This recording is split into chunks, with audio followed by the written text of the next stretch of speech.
for everyone to be sort of in a semicircle. However, I noticed that the vast majority of people have totally left the seats down here and hidden up the back. So can I encourage you to please come and move? There's the 4 rows here and 3 rows here and here. Don't worry, we won't be forcing anyone to say anything, but we'd like everyone to be in the thick of the discussion, you see. So please come and join us so it's a bit easier to discuss.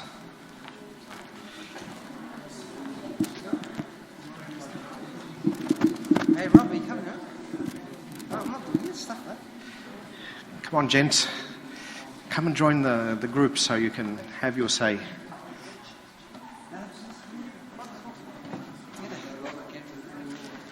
Okay. So, if everybody is comfortably seated, I can now ask you to stand up so we can say a prayer and begin. In the name of the Father and the Son and the Holy Spirit, one God, Amen. We thank you, Lord, for bringing us together tonight and ask you to be in our thoughts and guide us by the wisdom of your Holy Spirit to understand the universe which you have created. Accept our prayers through the intercessions of your Holy Mother, Saint Mary, and all your saints and angels. And hear us as we pray, saying, Our Father, who art in heaven, hallowed be thy name. Thy will be done on earth as it is in heaven. Give us this day our daily bread, and forgive us our trespasses, as we forgive those who trespass against us. And lead us not into temptation, but deliver us from evil. Through Jesus Christ our Lord, for thine is the kingdom, power and glory, forever and ever. Amen. Okay, just to kick things off, I'll just give a very brief introduction of what's going to be happening today. We've learnt a few lessons from last month's discussion, hence the new seating arrangements. It's one of them. The other thing that we're introducing today for the first time is a short 5-minute introduction, which we'll hopefully be doing every month, about the art of arguing. Now, I know being Egyptian or Sudanese, you probably don't need a lot of training in arguing because we're pretty good at talking, all of us. But there is a difference between good arguing and bad arguing. And so we thought, rather than waste a lot of time in the topics that we're talking about, saying that's a bad argument, what we'll do is every month we'll look at one little aspect of argumentation so that hopefully we can improve our logical skills, basically. After that, we'll be entering into the main topic for tonight, which is the topic of free will. Did you have a choice in being here tonight? Or did you have no choice at all, no matter what you might think you had to be here tonight? That's the topic that we'll be discussing, and we'll also be looking at what free will means to the existence of God. It's one of the arguments for the existence of God. I will remind everyone that in these discussion groups, you're allowed to say anything. Okay? Usually when we talk about things like the existence of God, lots of people feel like, I don't want to ask that question because it'll make me look like my faith isn't very strong, or something like that. So for this next 2 hours, you have a blank check. You can ask anything you like. In fact, I'll probably be asking some questions that'll make my faith look pretty weak.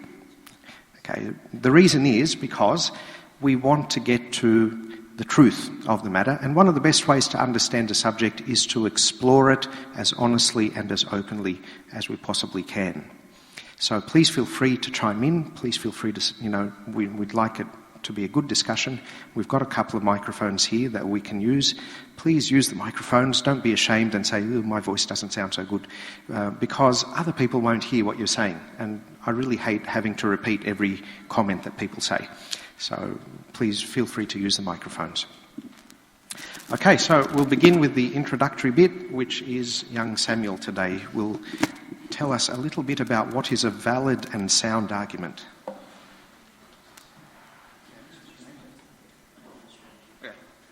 Right, so hey guys, welcome. So yeah, like Abouna said, you can save a lot of time arguing contentious issues like free will and God and things like that if you need conclusions without using arguments. So what I'm going to do today is just go through basically what an argument is, and from our definition we'll get a good idea of what makes a good argument as opposed to a bad argument. Okay, so let's just get right into it. Let me define a couple of terms. So the first term is a proposition. So a proposition is just think about it like a statement of fact. It's the abstract way to think about it is like a claim about the way the world is. So that can take the form of like a simple statement of fact like God exists, circles around, whatever. Or sometimes more complex relationships between facts, like if the chair is red, then it is not blue. So most important feature of a proposition is that it can either be true or false. So if you think about them like claims about the way the world is a certain way, so either they're an accurate description of the world or they're not. So they're nothing in between, they're either true or false.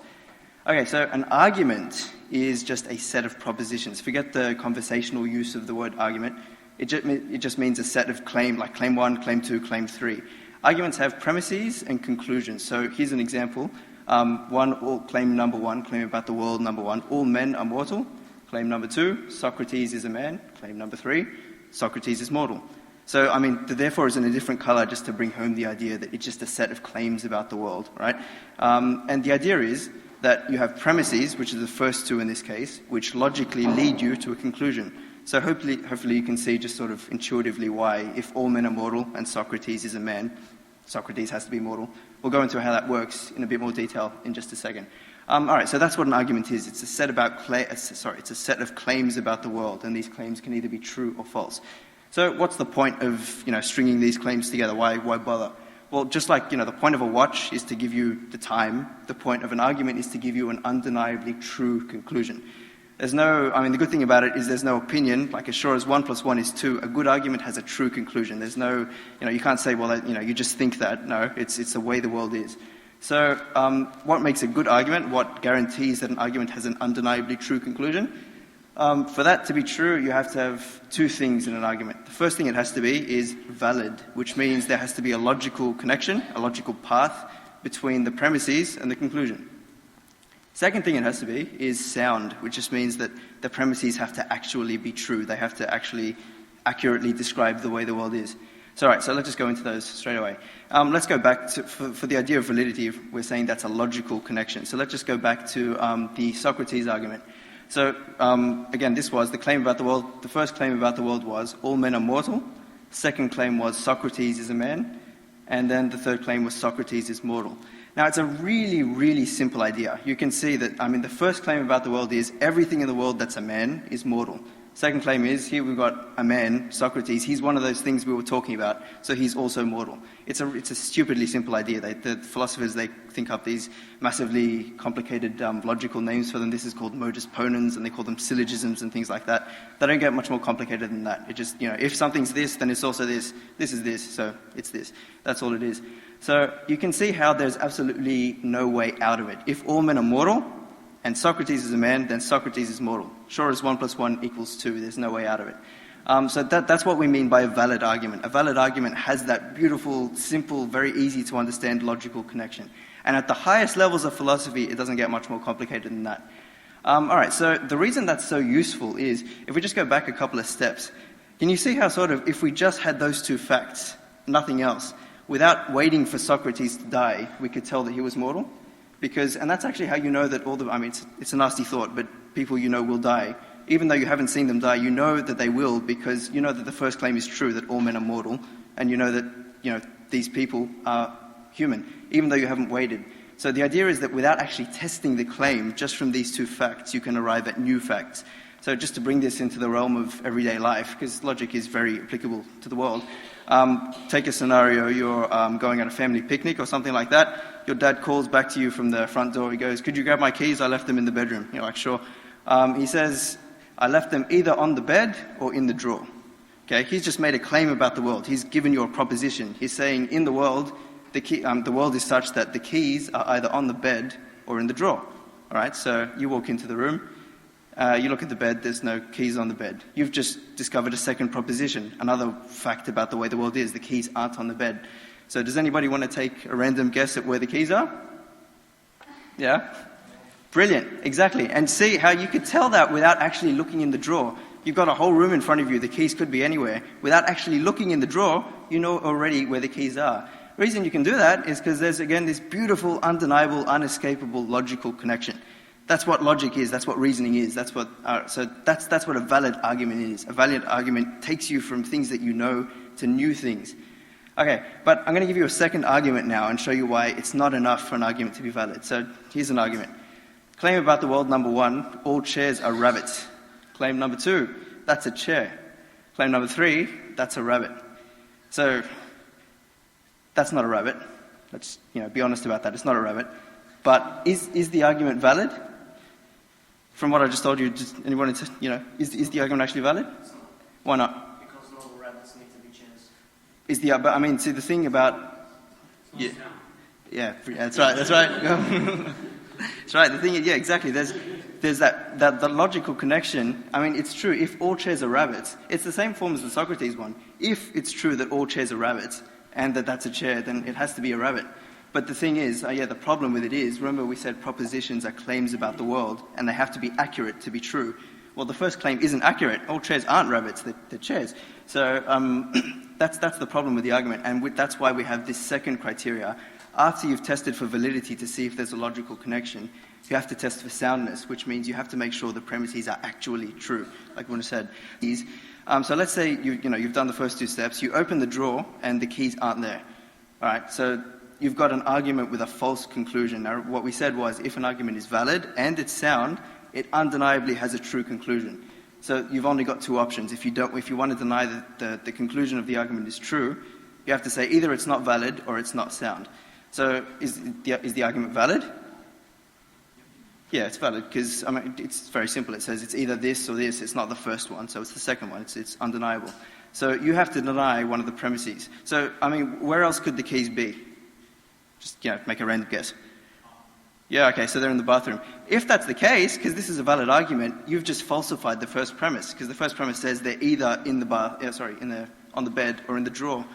So you can't. All right. So the other possibility is they're actually on the bed, like under a pillow or something. In which case, the second premise would be false. So the idea is the argument, because the argument is valid, the only way it could be false. The only way the conclusion could be false is if one of the premises are actually false. So you see how there's no way out. All the other places the keys could be, except in the drawer or on the bed, make one of the premises false. So that's the idea of like an argument being sound and valid. So just to pull all the threads together, if you've got an argument and you want to deny the conclusion, first thing you do is you make sure that it's valid. There's a logical connection between all the premises. Next thing you do is you make sure that it's actually sound. And generally philosophers, like professional philosophers, know what a valid argument looks like. So they'll make sure you have to spend most of your time arguing the truth of the premises, because there's no point. Validity is something you can put into the structure of the argument, so there's no reason you shouldn't make a valid argument. Somebody like Richard Dawkins will say, he'll have all these long sentences about design and things like that, and then tack on the end, therefore God certainly doesn't exist. So that's the idea of an invalid argument. Good philosophers will make sure the logical connection is absolutely 100% undeniable, and you can spend your time discussing the truth of the premises. So yeah, that's basically it.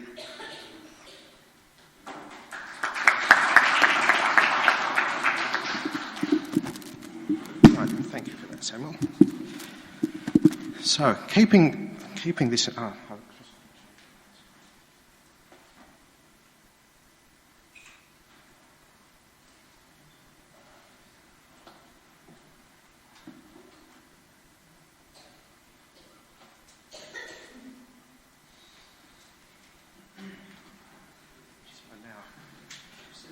Hopefully keeping all of that information in your heads, we're now going to dig into the question of free will.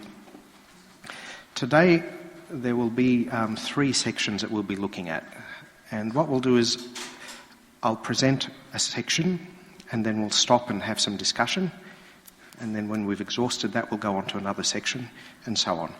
So today I'm actually wearing 2 hats though, and I will warn you of that. I'm the presenter of the initial information.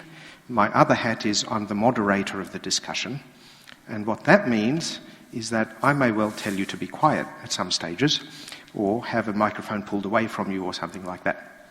No, I'm sure I won't. We didn't have to do that last time at all, which was very good.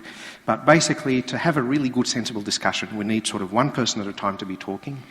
We will have microphones that will be going around, and we need to sort of go in order. So, hopefully we won't have too much trouble with that. The first thing we're going to look at is what is free will. It sounds like a simple question, but you may discover it's not quite so simple as you think.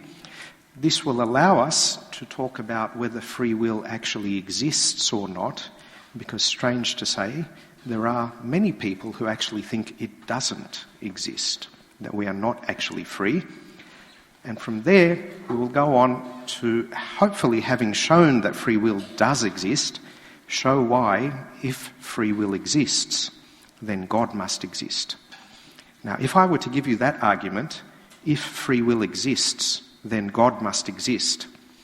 Is that a valid argument? Anyone want to have a guess? So, no? No, it's not a valid argument. Why isn't it a valid argument? Yeah, the first sentence has nothing to do with the second sentence. Okay, free will exists. Why does God have to exist?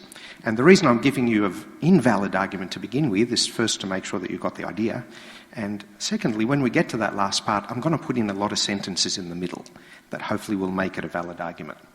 Okay, so our first question is, what is free will? I'm having trouble reading it over there. Okay, now let's start asking some questions. Does running water have free will about where it goes? Why not?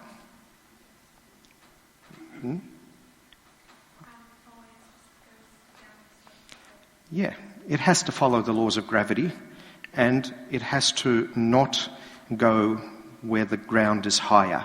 So it always has to go to where it's lower. We all agree. Water has no free will.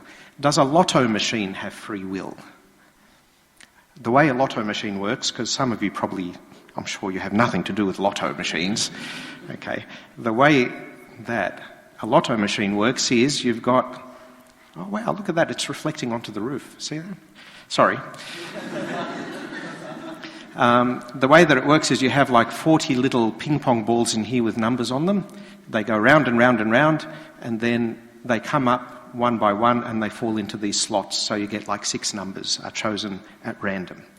Okay, does a Lotto machine have free will? You're all saying no.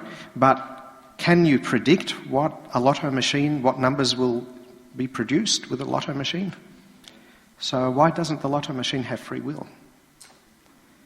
You can't predict what it's going to do. It's just going to spurt out the numbers that it wants. Yeah? Okay, can you explain? Can everybody hear what Maria said? Monica, sorry. What Monica said? Okay, because if we might get the microphones going, I think. But sorry, say it with a loud voice. Because even though we can't predict exactly what's going to come out, the machine still has to follow the laws of physics. Okay. All right, so the laws of physics apply. Okay. Why can't we predict what's coming out? Okay, but you might need like a supercomputer to do it, and you'd need to know the position of every single atom in every single ping pong ball and their momentum, and then all the laws of physics, and then you could do it with a supercomputer. Okay. What about an ant? Does an ant have free will? Okay, who thinks yes? Hands up if you think an ant does have free will. Hands up if you think an ant doesn't have free will. Oh, that's the majority. Okay, the majority who say no. Why? It's almost programmed to follow people's path. Okay, so an ant is more like a machine, you're saying? It has a tiny little nervous system? Every ant nest follows the same structure that the next door ant system works at. Okay, what about an individual ant? Does it choose to go left or right, to follow this smell or that smell? Within limits. Okay, so does it have free will? Yeah? It doesn't have free will because it's not aware of the consequences of its actions, so it's just doing them on the basis of what's Okay, yeah. We'll go. I think we're going to have to get the microphones because did you guys hear that? Oh, you did hear it. Okay. All right. If everybody shouts, we don't need microphones. Go ahead. Yeah, I think the ant runs primarily on instinct. So it's just it kind of has systems in it that allow it to detect movement and just respond accordingly to allow for survival. There's no actual path to choose otherwise. Like there's no kind of conscious decisions or like the ability to be. Okay. So you've said two things there. One is the ant has no choice in what it chooses. In how it acts. It has no, sorry, that's a better way to put it. It has no choice in how it acts. Yeah, and it has no choice in the movements it performs, yeah. And it's like doesn't have the conscious ability to differentiate between alternative A and alternative B. Okay. So what you're saying is without consciousness, you couldn't really have free will. If you're not aware of yourself and your choices. That's problematic because if you block its path, it'll go somewhere else. Like if it's going one way, you put your finger in front of it, it will turn the other way. So it does have the ability to move. Yeah, but was that ability a conscious decision, or was it just an external stimulus that attached to one of the receptors and located to the body and allowed it to move one way or the other? It wasn't a conscious decision. It wasn't like the ant didn't have the ability to choose otherwise. Basically. Okay, there was a couple of opinions over here. Yep, go ahead. The ant doesn't do anything to serve its own purpose. It only works to serve the greater good of its species. Okay, or so its hive. you want to add to our definition of free will that there has to be a purpose. Yeah. If there isn't a purpose and you're just following a program, for want of a better word, then, okay, that's a good point. Okay, let me give you a slightly harder one before you say, what about a puppy? Should we hold this puppy responsible for its crimes? Or did it have no choice, so really we shouldn't get it in trouble? Okay. So you want to add cuteness to the definition of free will? I don't think we'll do that, no. Okay. Does a puppy have free will? Any thoughts? Okay. Yes, we've got one down here. It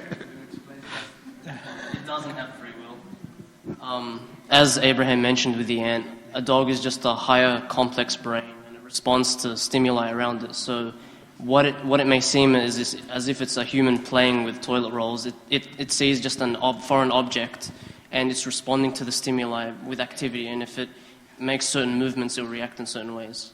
Okay, opinion over here. Oh, I had a baby and then I took it out for time purposes. What do you think? Okay, does a baby have a purpose? You could say it's hungry. Yeah, go ahead. I just want to say no, because it doesn't have the cognitive abilities to make decisions yet, so it doesn't have free will. Okay, so would you say a puppy has free will? No. Okay. Yeah, one over here, Paul. This is about the baby. I think a baby has free will, but not the intelligence to use the free will. Ooh, okay. So you're saying you could have free will without intelligence, or not with a minimal... Sorry, you need a minimal amount of intelligence to exercise your free will. I think so. Okay, yeah. I'm just going to say the definition of a baby is a specific time frame. Sorry, start again. I was just going to say the term baby just refers to a time period of the human evolution period sort of thing. So... Human development. Human growth, sorry. So basically to say that a baby has that ability but it's not able to tap into it is to say that it doesn't have free will yet until it grows up, sort of thing. Okay. All right. A famous philosopher called Descartes thought that animals, even puppies, were not conscious, that they were just machines, basically. So they're very complicated, as Paul was saying, followed.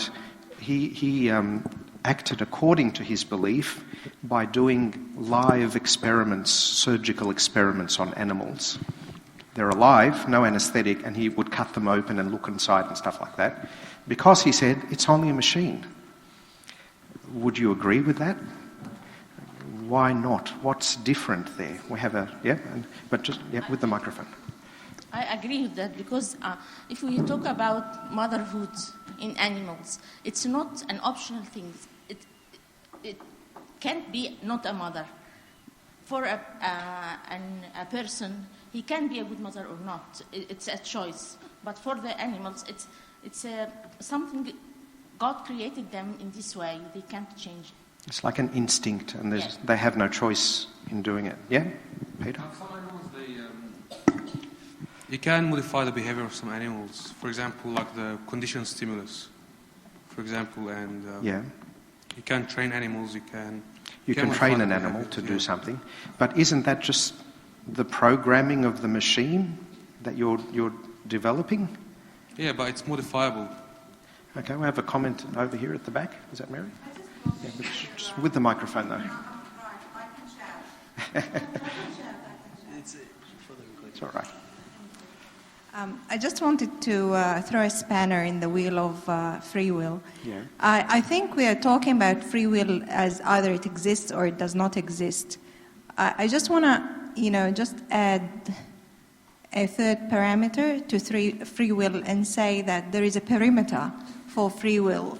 So if we're talking about different living things up to a level of a human, I think we all have different perimeters for free will. So, for example, an ant would have this much of a perimeter, whereas a puppy might have a bigger perimeter of a free will. When we get up to the level of a human, we're talking about a larger perimeter, and that is the level of free will that then would get a human to understand the difference between right and wrong. For example, which does not allow the puppy, which have a smaller perimeter, to make that kind of distinction. What an interesting idea. So now we're not just saying it's an on and off thing, but we're saying there could be degrees of free will. I think that's what you're saying. Levels of free will. Okay, you had a go? I agree with that. On the basis that I think we need to differentiate what consciousness is and what sentience is. And consciousness means to be able to feel pain and to be aware of its surroundings. So in the case of an ant, it will be aware of stimuli, but it won't have sentience to make more complex decisions. A puppy has consciousness in that it can feel from its surroundings and it can be inflicted with pain. But it also has sentience in that it can have emotional stimulus as well. So with each complex species of animal, there are certain limits or parameters that determine whether or not they're more aware of their surroundings. Would anyone like to challenge this addition? Oh, we've got a few here. Okay, good. Yeah, I was just going to say, I mean, I've got no massive problem with it, but you have to sort of admit that you can program a robot to do the same thing that an ant does. You could even program it to feel pain, like give it, if it feels heat, it'll move away. So, I mean, you'd have to sort of acknowledge then that ants have the same type of free will as robots. So, I mean, does that throw a spanner in the works? Yeah. Again, that goes with the whole idea of complexity.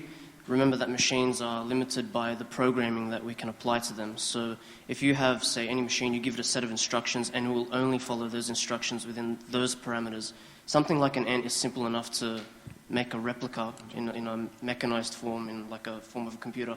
But if you're going to involve something with like higher brain function, like a dog, there are a lot more factors involved. You will get similar results, but again, there are But is complexity really a factor, or does free will depend on how complex a thing is, or is it something different? I think, Mark, yep.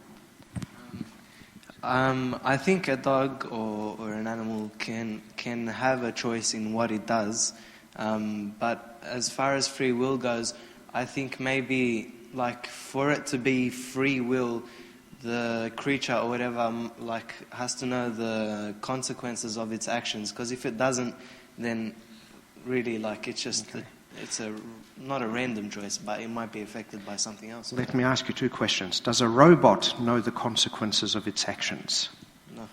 If programmed. Yes, if programmed. Does it? Does it consciously know, if I do this, this will happen? Or is it just programmed so that if this action happens, then this action has to be the response, and it's not really aware? It's just a machine, that's all it's doing. And then we can apply that to a puppy. Does a puppy know the consequences of its actions? If this puppy knew the consequences of its actions, would it do that? I wonder. Okay, yeah. You can train puppies to know the consequences of their actions. Like I saw a dog trainer put like chicken on a bench, and then it had like an electric shock sort of mat thing. And so it knew that after a while, after a few times of trying to grab for the chicken, it knew that, what am I doing? It knew that if it went to grab for the chicken, it would feel pain, so it stopped. So they do know the consequences of their actions. So okay, we have a challenge to that. Oh, okay, yeah, go ahead, Paul. So the first point I wanted to make was, while a dog might, be susceptible to emotional stimulation, it might not be aware that it is emotionally stimulated, or be aware that it is aware of other if you do this, you're going to feel pain, and obviously pain is undesirable for the creature because it can be stimulated by pain, and it knows that it's a bad thing. So what you're basically changing in the programming of the animal is that if you do this, this will happen. The conclusion is undesirable, therefore don't do the first thing.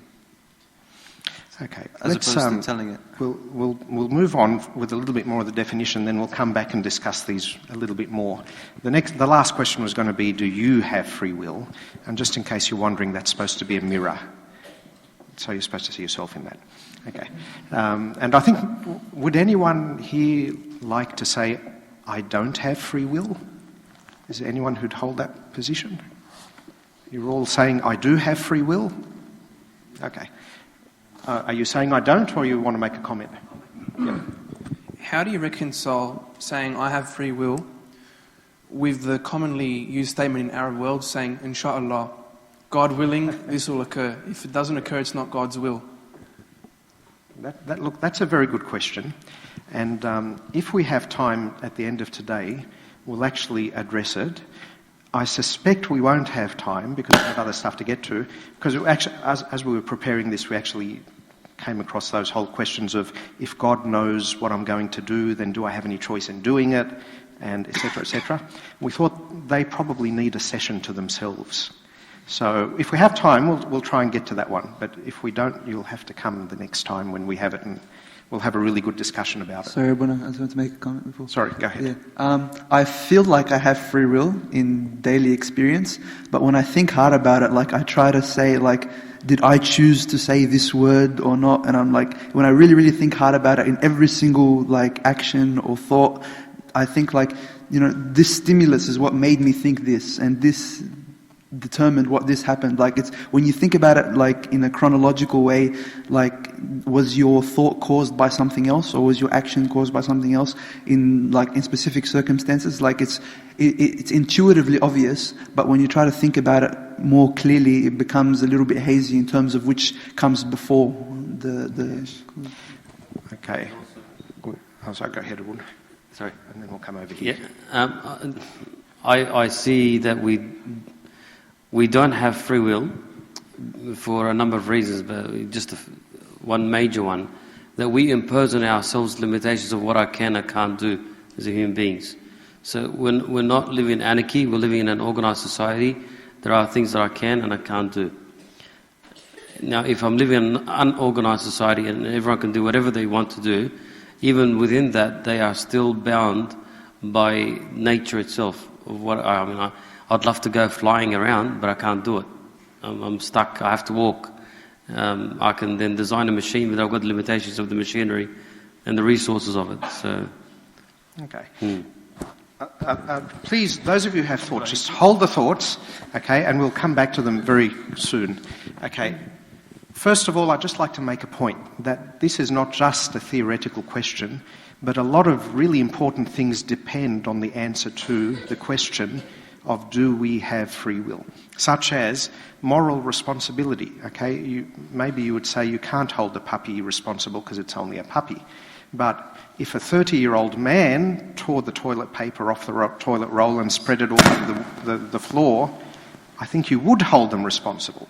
And that means that In more serious cases, we put people in jail as a consequence for their moral choices.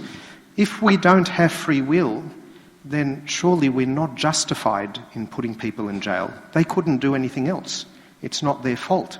And if it's not their fault, then why are we punishing them? That's not fair.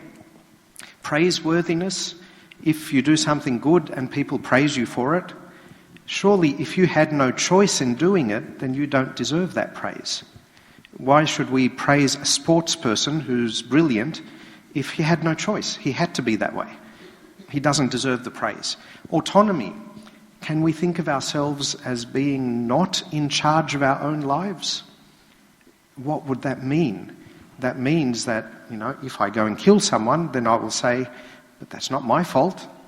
I had to do it. I have no free will. And the dignity of humans, we value humans above animals and any other creatures. One of the reasons being because we consider them to have free will. They are in charge, in control of their own life, whereas animals aren't. So we would have to bring humans down to the same dignity as animals, or robots even. And the value of love and friendship. If my loving my wife was something that I had no choice in, then does it really mean that much? I had to do it, so what?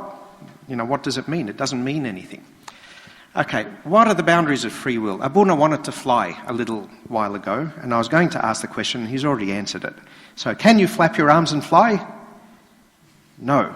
Okay, so there are limits to what you are free to do, aren't there? You can't just say, I'm going to zap myself onto Mars. Okay, you're not free to do that. There are actually boundaries to what you can and can't do. Can you stop yourself sneezing? Hands up if you can stop yourself sneezing. Yeah, see, there's lots of people. You often find it in one of those trivia things, that once you need to sneeze, you can't stop it, blah, blah, blah. But I can stop myself sneezing. I don't know why they say that. So that's an example of something that you can do. And can you stop yourself from hitting someone because they got you angry? Okay, I think we would all agree, yes, you can. Okay, you should, in fact. So let's distinguish here between two things, freedom of action and freedom of will. So freedom of will is my ability to choose something myself, not because of circumstances outside of my ability to implement what I chose, and that's much more limited. And I'm wondering whether the levels that Mary was talking about earlier, are they levels of freedom of action or are they levels of freedom of will? I'll leave you that question just to think about for a minute.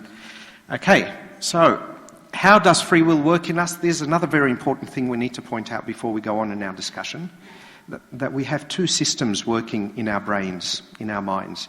System one is fast, automatic and involuntary. Okay, so that's your reaction where you don't consciously think about it, you don't consciously make a choice, you just act. And system two is where you think about it, so it's slow, it's voluntary, and it's conscious. You're aware of what you're doing. And we actually use system one a lot more than system two. Just to give you an example, we're going to use your system one, okay? When I click this button, something's going to appear on the screen, and I want you to immediately call out the answer. Okay? Don't think about it. Don't sit there and work out the answer. Just call out the answer. Is everybody ready? 1, 2, 3.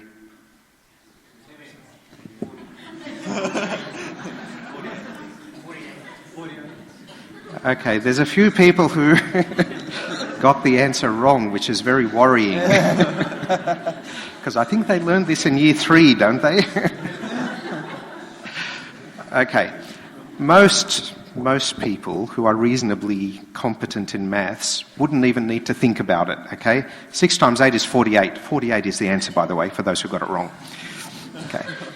You just know it immediately, okay? It's not conscious. Other people here who are perhaps not that, don't enjoy maths that much, let me put it that way, had to actually go back and think about it consciously and so on. The people who called it out, that's system one. The people who had to think about it, they were using system two. And you'd be amazed at how much we use system one rather than system two. But where is free will? Would it be in system one? That seems to work just like a machine. It would be in system 2. It's in the bits where we stop and think about things. Okay, and someone said something very similar to this a little while ago. I think it was Abraham. There's a famous fellow called Samuel Johnson who lived a while ago, and he said, when someone said to him, do we have free will and so on, his argument was very simple. I know I have free will, and that's the end of the story. Okay, it's like, you can't make me doubt that I have free will, because that's one of the basic things that I experience every day of my life. I know that I have free will because I choose. I make my own choices. Okay, hold the thought and we'll finish this and then we'll come back to it. Okay, so we hold people responsible for their actions because we believe that people have free will, and we know that we choose what we're going to eat, what we're going to wear, what we're going to think, what we're going to say. We choose those things. That's our experience. So to summarise, there are natural limits to what we can do. Even if I will something, I may not be able to do it, like flap my arms and fly. Decisions contain both the involuntary and the voluntary components, but our free will probably lies in the voluntary conscious component. However, and we'll see this a bit later, the voluntary component can maybe act on the involuntary component in some ways, and free will is one of our most basic experiences, really. So I can freely and consciously choose. That's the summary of what we're saying, what we're talking about when we say free will. We'll go to Abraham and then we'll come over here after that. Yeah, I heard one philosopher say that no one can really convince me that there is no such thing as free will, because any argument that they give that has a sort of valid and sound premises, he goes, the premises are going to be less obvious to me to be true than the fact that I have free will. Like, the fact that I have free will is more obvious than any premise you can put there. Yeah. That's a good argument. I like that one. Yep. If you're saying that our free will lies in the voluntary component of our actions, if you involuntarily do something that is wrong, is that considered a sin? If you involuntarily do something that's wrong, is it considered a sin? I don't think so. I remember hearing the Pope once say that you can't stop a bird from landing on your head, but you can stop it from building its nest on your head. The idea being that you may not be able to stop a thought or a reflex or a reaction, but once you realise what you're doing, then your free will kicks in, and that's what you're going to be held accountable for, not the initial reflex. So if your initial reflex is, for example, a profanity, does that mean that it's not a sin? Okay, so if I get angry about something and I just blurt out a swear word, that's what you're saying? Yeah. Okay, let's open that one for discussion. Should you be held responsible for that, or should you not be held responsible for that? Okay, there's sorry, tunned up the back there, yeah. And then we'll... I think that many factors affect the person in his life, and the environment around him, the parenting good. Many things. I act according to what happened in my childhood. So I can't say I am very, very free to choose what my action, because I saw many people, I know they're doing things wrong, but I give them an excuse because I know their life during their young age, it was not normal, and it affects them. They can't do anything about it. So if my parents and all my friends were swearing, then if I swear, you're... Part about swearing, no. But I think it affects the way they think, the way they act. Sometimes they are very jealous. Sometimes they are attacking people because they feel that they are very weak, and they have to do that. That's a very kind approach. Near the back there. I was just going to say, with some involuntary actions like that, for example, swearing, there's got to be precedent. You've either have got to have thought about it for a while before you said it, or you've previously used that word. I mean, people that don't swear and don't think, infanity, whatever it is in their head, then profanities, they're not going to just when they get angry, they're not going to blurt out a swear word if they've never come across that word in their own mind. So some involuntary actions you can be blamed for, I think, because you've set them up in your mind out of your own free will. But some other, if you're walking down the street and you stumble upon something that you're not supposed to, you see something that is a sin to look at, it's not your fault. You didn't exactly, bring it up in front of you. But if you're blurting out a swear word out of anger, then yeah, you can be blamed for that. Okay, so maybe this is an example of where your voluntary system can actually influence your involuntary system. Because if you consciously make a decision, I don't want to swear, then you could stop yourself from swearing involuntarily. That's really what you're saying? Or if you're careless and you're adding up all this, swearing is part of the structure, then it becomes the reaction and the voluntary. And that's your choice if you be careless. Yeah. Okay, up the back, Ahmad. And then we'll come back to the front again. The abstract idea of free will, everyone have got a free will. But I will go along with the conditioned free will, with the way my upbringing is affecting my personality, the way I react to things, would be different from one person to another, depending on what culture I live in, what religion I believe in, what's my upbringing. It's all have, it's conditioned my application of the free will. So the abstract is there, everyone is free. But it differs from one person, again, not only the parameters between animals or ant and a human being, even between individuals. I think there would be variation in terms of how much free will do I have. Okay. That's okay. Up the back, and then we'll come to Abraham after that.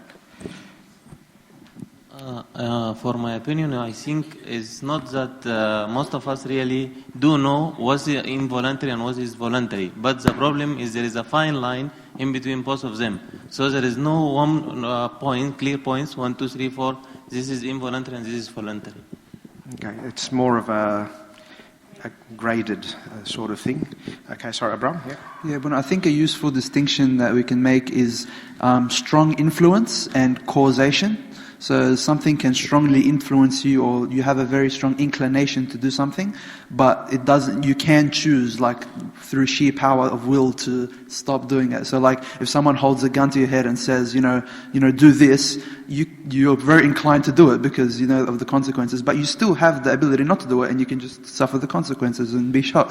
But there's circumstances where strong inclinations are very, very powerful, that they seem to influence us to choose other things instead of that. Okay, so you're disagreeing with those people who sort of said, you can't really blame them because it was how they brought up and so. Yeah, there's a strong influence there, and there's obviously the factor of repetition and doing it over time, and then it just over time becomes integrated into your involuntary system, and it just happens to come out at certain times. But the fact that how it got there in the beginning was through a strong influence of, say, negative society. Okay, yeah, I forgot your name.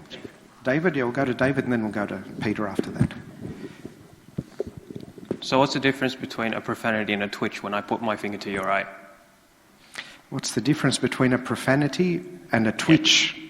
It's something that you are... It's a good question. It's not something that you actually voluntarily consider at the point. It's just when something does happen, you involuntarily have that...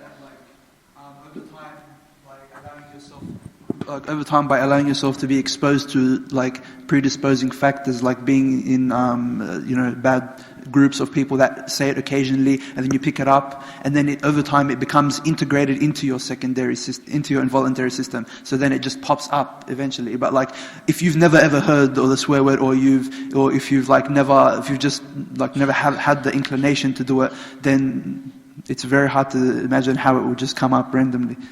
So is it free will? What is free will?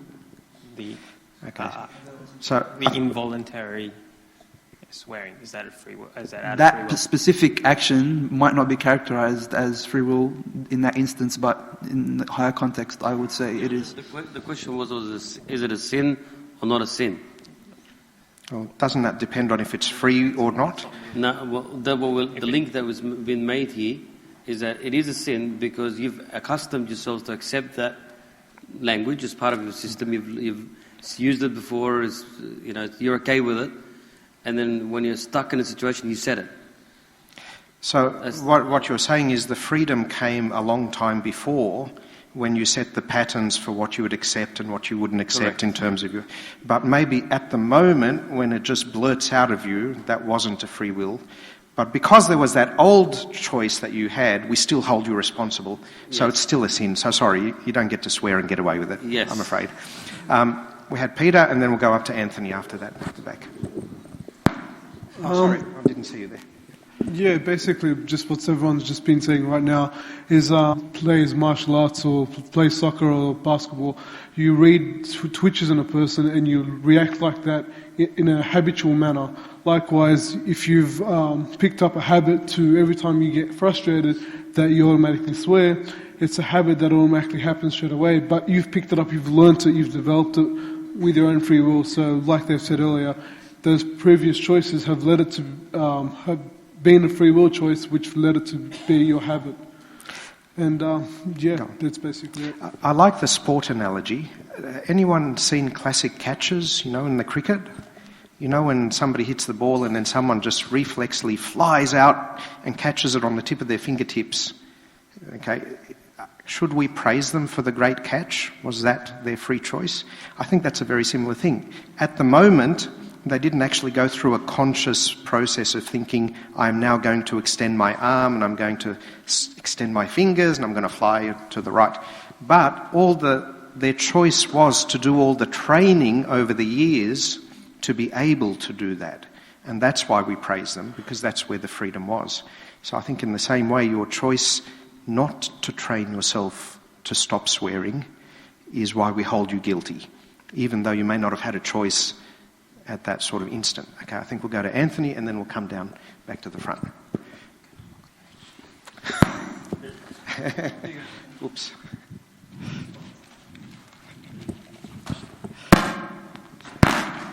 Well, Peter pretty much covered everything I wanted to say, but I just wanted to say, say, David, as you're saying, if you poked my eye, if it's a profanity or a twitch, it was against my free will that you poked my eye. So, say you poke my eye, I get angry. Against my free will, I'm going to say the words that come out of my mouth because you're the one that poked my eye. Isn't that against my free will? So, are you saying... I'm not quite sure. I'm saying David was saying to Abraham, he goes, if I poke your eye, will you say profanity or will you twitch? What's the difference between that? Oh, okay. So, no, I think what he was saying... I'm not sure if I understood that properly, but... That's a good point as well. When someone pokes you or does something to you and you react, is that your responsibility? Are you free in how you choose to react?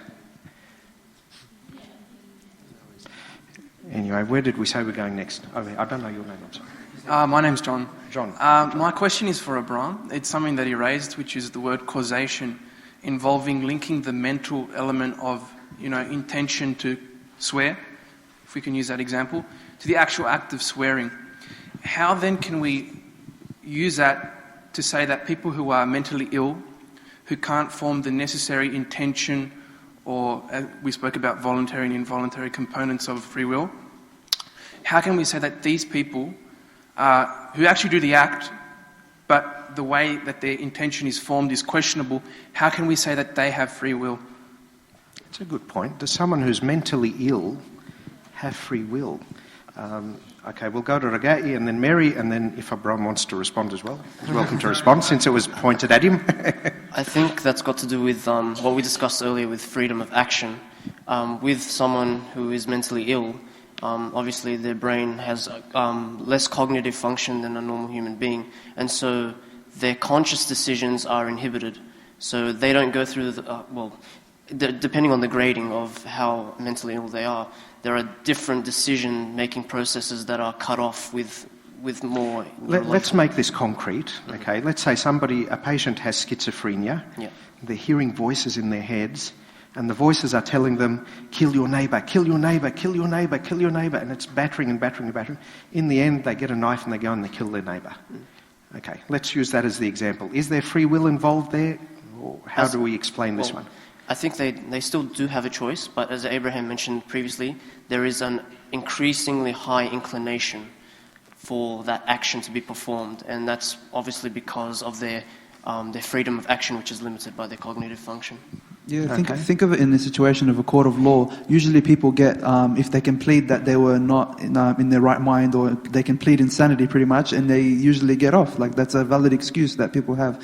But before we were saying causation and influence, like that's why I hold to free will. I don't believe there's causation. I believe there's just strong influence. But like, yeah, in certain cases, in diseases and things like that, like the biological aspect overrides the conscious act. I always wonder how they have the ability to choose to plead illness.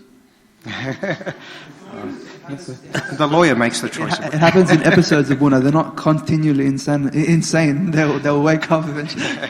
Okay, Mary, at the back. I just wanted. Oh, thank you. I just wanted to reinforce the idea of Abraham there about being, not held responsible in a court of law if you're mentally ill. I think with free will you'll have to have intent, and you'd have to have that knowledge of distinction between right and wrong.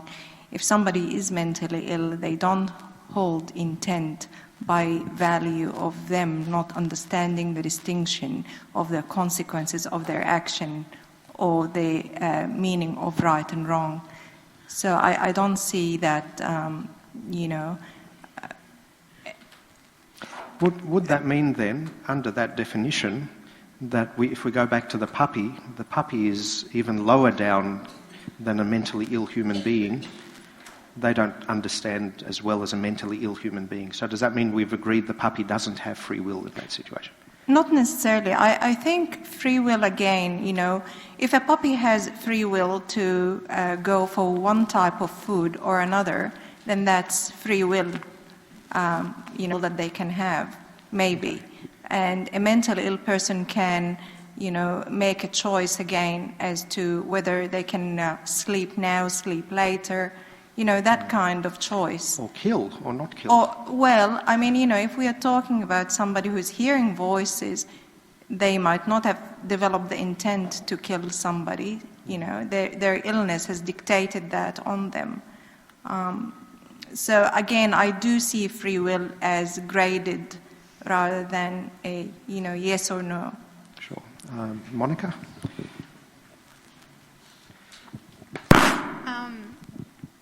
When you say, strong inclination, where's the limit to that, to where it's not your choice anymore? That's my question. Okay. That's a good question to answer with the next section that we're going to go into.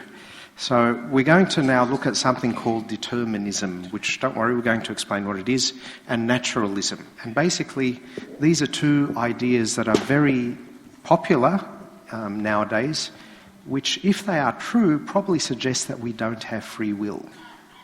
Okay, here's the problem. This is one of Samuel's arguments, by the way. So remember, what you're looking at here is, are the premises true, and do the premises logically lead to the conclusion at the end? See if you can find, if you can't find a problem, if you can't find a fault in the truth of the premises or the logic, then the conclusion has to be true. Okay, so the first premise is that nature must obey its laws at all times. Okay? My brain, which makes my choices, is part of nature. So you can guess what the next one's going to be.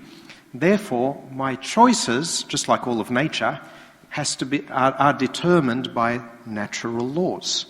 So my brain is made of cells and chemicals, all of which have to obey the laws of chemistry and physics and electricity. Just like a Lotto machine, the atoms bounce off each other in certain ways and produce my behaviour. What determines that behaviour? The laws of nature. Just like what determines the balls that come out of a Lotto machine?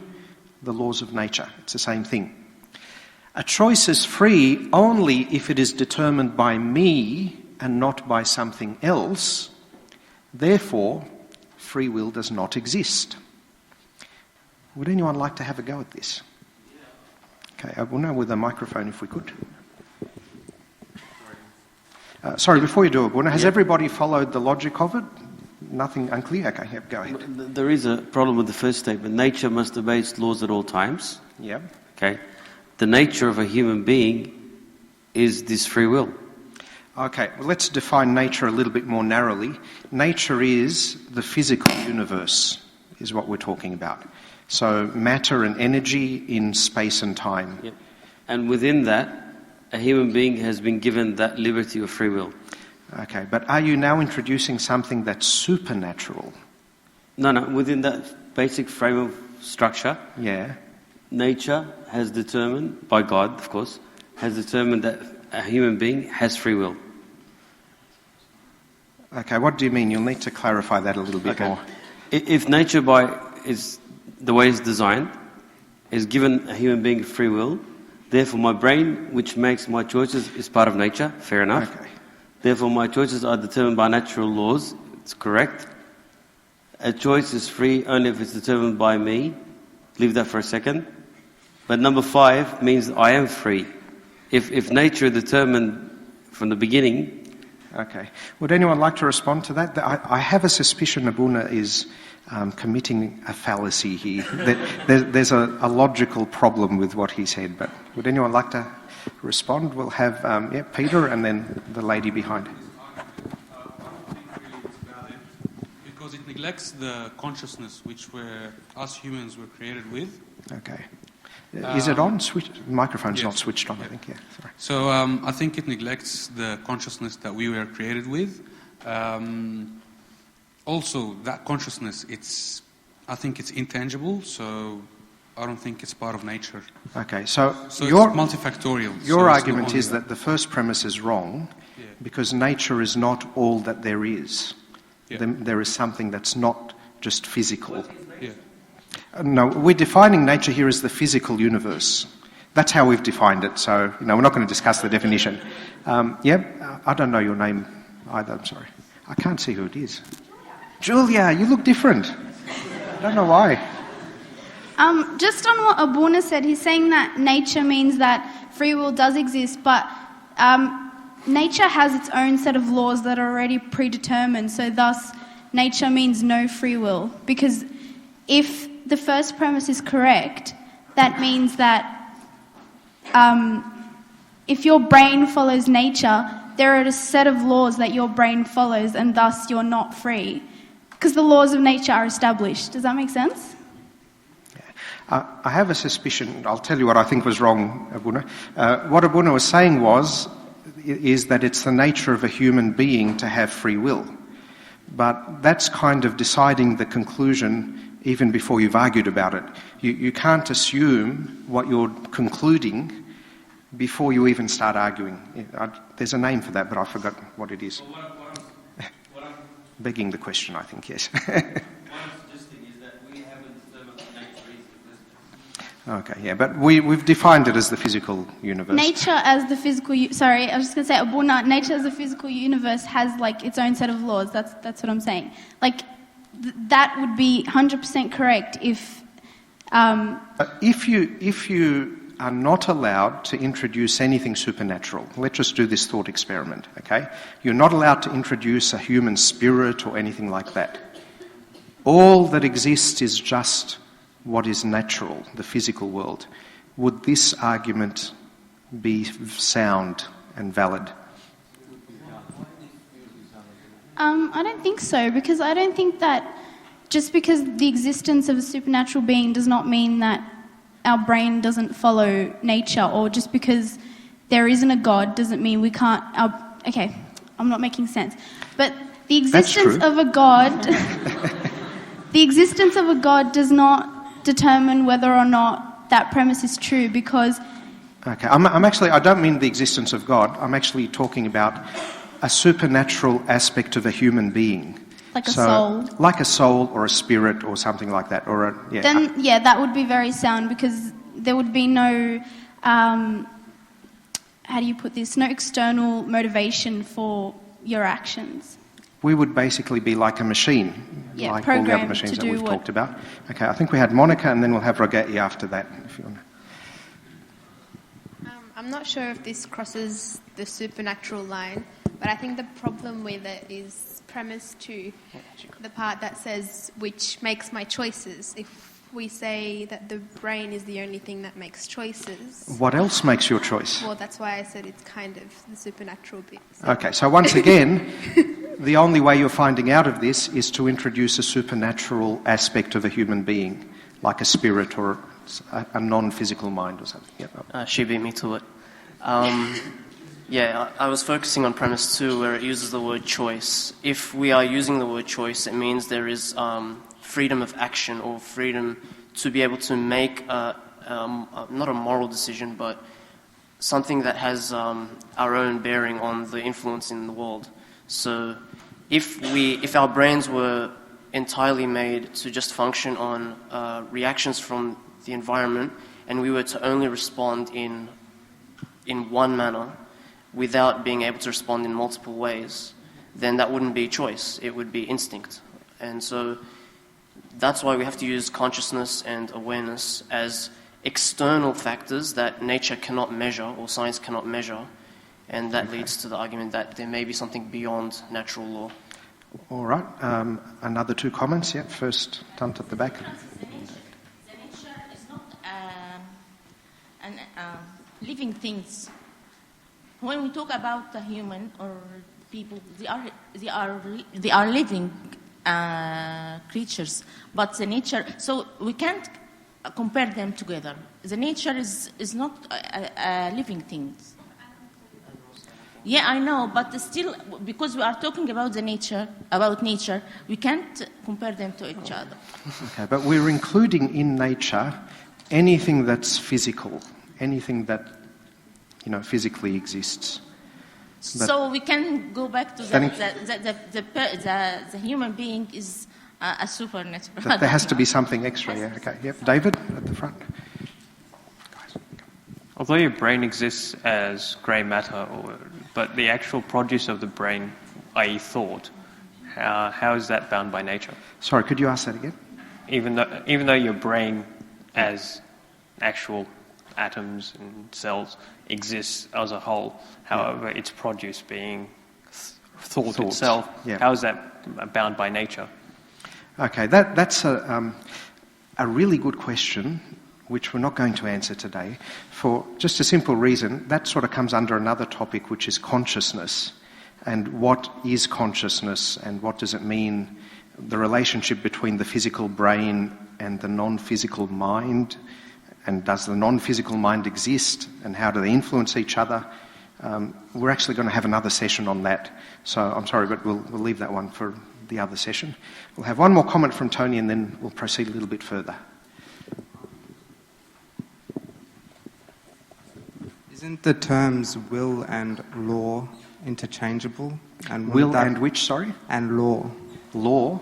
And thus premise 1 would be much obscured if we can think of free will as a law of nature.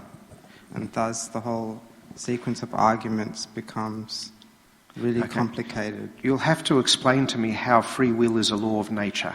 I don't quite see that one. If our will is a law of our nature to be able to determine things and thus influence nature, I think then you kind of complicate these series of premises to the conclusion if we consider free will as a law of our nature. Okay. I have a suspicion that you're doing the same thing Abouna Gabriel did just a little while ago, which is to assume from the beginning that free will already exists as a law of nature. But we can't assume that free will exists because that's what the conclusion is talking about. You can't assume your conclusion one way or the other from the very beginning of the argument kind of thing. Okay, look, this actually is considered to be a pretty watertight kind of argument in different forms, but people have tried to deal with it in different ways. I'm still trying to comprehend this. Yeah. How is it that we've determined that nature is what we've just explained here? Okay. Because nature is what we're experiencing as natural. Yeah. And what we're experiencing as natural is the ability of human beings to make decisions. Okay, I see what you're saying, Abouna. Okay, I think we're going to start to answer it as we go through this next bit. Okay. We're just going to define a few terms just because it makes talking about it so much easier. Only two of them. Determinism, as you can guess, means that everything is determined. Kind of makes sense. So remember the water running down the creek? Okay. We could say that the path of the water is determined. There is no free choice there because it's just the laws of nature and the heights of the hillocks, and the water has no free choice. It's determined. Okay, so when you say that someone is a determinist, it means that they think that what happens to the water happens to the whole universe. Everything, absolutely everything in the universe is simply the laws of nature acting on atoms and energy, basically. That's all that there is. There's nothing else. So, basically, given a particular initial state and a particular law of nature, there's only one possible outcome for anything. Given the positions and momentums of the atoms in the Lotto balls, and given the laws of physics, if you could calculate that with a supercomputer, there is only one possible outcome of the numbers of the Lotto machine. We can't do it because we don't have a supercomputer and we can't measure all the atoms, but it's basically determined. The second word we want to define is naturalism, which basically, in a nutshell, is that the universe, the physical universe, is all that exists. Nothing else exists apart from the universe. Nothing supernatural exists. So not only would the naturalists say that God does not exist and that a human spirit does not exist, they would also say that ghosts don't exist and poltergeists don't exist. Anything that's not made of matter and energy simply doesn't exist. That's what naturalism is, okay? And naturalism necessarily leads to determinism. Those two things are tied together. So if we take an example, this is another example of one of those arguments that Samuel showed us at the very beginning. A and B are just propositions or things about the world. So if A, then B. Let's begin with that. We assume that if A is true, then B has to be true. We're just assuming that. We observe and we see that B is not true. So what conclusion can we draw from that? So A is not true. Okay, anyone want to disagree with that? Okay, it's pretty clear. Okay, so basically what we're saying here is this. If naturalism is true, then determinism is true. If we say then that determinism is not true, which we're going to try and prove in a minute, then what's the conclusion from that going to be? That naturalism is not true, which means, well, we'll come to that at the very end. It opens the door to supernaturalism then. So that's why these two things are actually important. Okay, let's have a look at another argument. We're going to get you to discuss this one. If naturalism is true, then determinism is true. If determinism is true, then all events were determined from the beginning of the universe. Everything that happens in the universe was determined from the very beginning. Therefore, my choices, being a part of the universe, because there's no spirit, were determined from the beginning of the universe, and therefore there is no free will. Okay, so this is like another formulation, really, of what we were saying a little while ago. Would anyone like to find a hole in this one, or are we happy that... Before we go on, we need to make sure that you believe, you accept this argument is valid and sound. Anyone want to disagree? Yeah, Paul? Just really a formality. On the third one, it assumes that the other propositions are true. When there's an if statement, it should be, if naturalism is true, therefore my choices being part of the universe were determined from the beginning of the universe. Okay, fair enough. Good point. Yes, that's such a good point. Okay, no other objections? Okay. It's in reference to if A is true, does A always have to equal B, or can A equal C, so that A can be more than one thing? Okay, so you're saying if A is true, maybe C is true. Yeah. That would just be a different argument. Okay. You're talking about something else. Yep.